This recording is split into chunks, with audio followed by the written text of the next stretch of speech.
What's up everyone and welcome back to the channel. Today we are going to start up a fresh character in old school RuneScape and see if we can get the channel moving a bit more in this direction as time goes on. I have the game launched with RuneLite and I've already added some plugins including the HD Remaster plugin, and I've messed around with some settings to get it more to my liking, so let's just get started.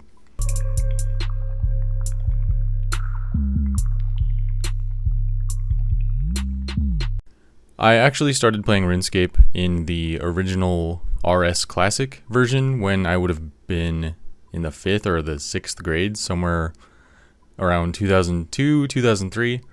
So OSRS is really RuneScape 2 in my mind. I did play this version of the game when I was in middle school back in the day for a bit, so I do remember that I was there when runecrafting was added, and I have some vague memories of the world back then. I haven't really dug too deeply into the current state of the game, so I'm going into this a bit blind. I have a general idea of some of the additions in the game that didn't exist back in my day, like the Grand Exchange and the addition of more quests and bosses and whatnot. But for the most part, I'll be rediscovering most of the content in this game for the first time in 15 or so years. I've heard small bits of people talking about skill capes, but I wasn't around when that was part of the game as far as I know, so I'll be learning a bunch of new things about the world as it currently exists when compared to how I actually remember it from when I was a kid. What you can expect from this series is a bit of a record of this particular character, that is small milestones in skilling and collecting stuff, finishing up difficult tasks, and any interesting or funny things that happen out in the world while I see much of it for the first time.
And personally, I'm not very interested in doing every single thing in the most efficient way possible. And in some cases, I actually like to do things in the slower, more difficult ways. So we'll start off as a free-to-play character, for now at least, and then we'll get membership when it's needed. I'm not sure if that'll be sooner rather than later since I've been away for so long, but we'll cross that bridge when the time comes.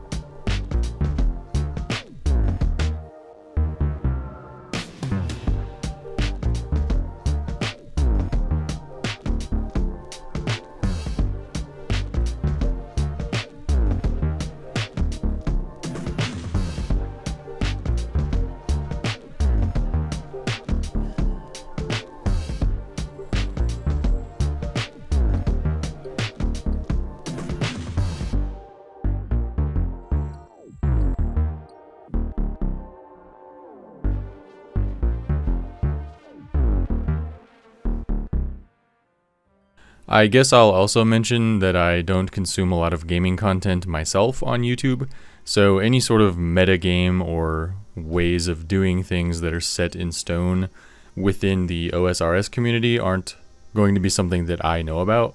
So I'm sure I'll be spending a bit of time looking at the wiki to see which monsters to loot items from and where to go to find certain types of mining spots and fishing spots and trees to cut and all of that.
So from what I've seen so far, the tutorial island is pretty much the same as it used to be when I played.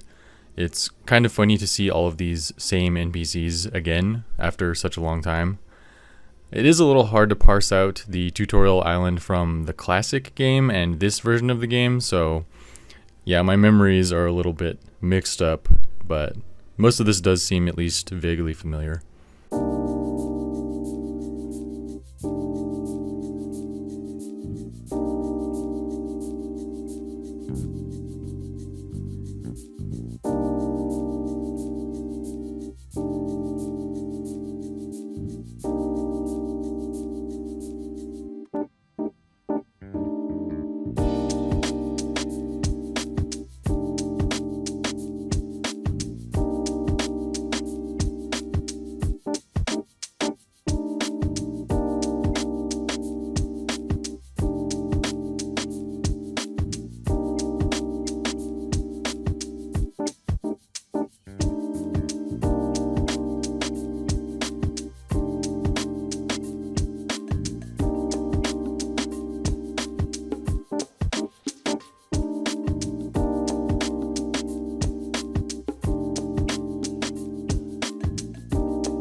And here the game is asking me about Ironman modes, which definitely wasn't a thing when I used to play.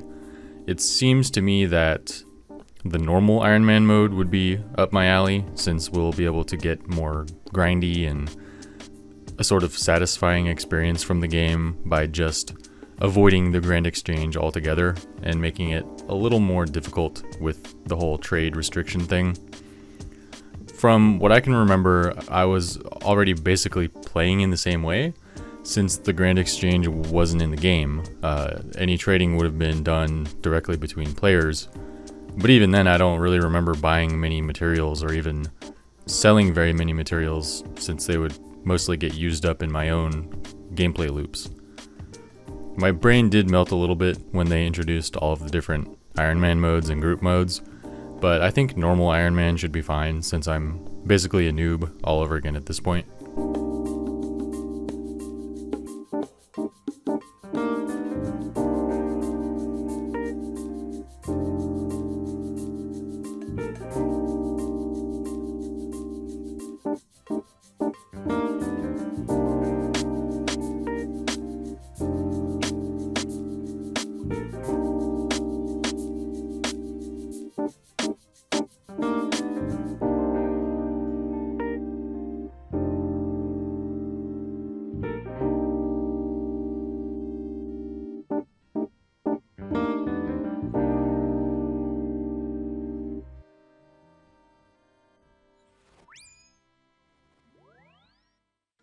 And finally, we are spawned in Lumbee, so that concludes the first installment of our, I guess we'll call it an Ironman playthrough. Next time we'll get started with getting our footing out in the world and getting some skilling started so we can start training ourselves up. Alright, thanks for watching, and be sure to like this video and sub to the channel if you want to keep up with this new string of content. Any recommendations are welcome in the comments, and I appreciate those of you who've stuck around after the end of my time in ESO. See ya!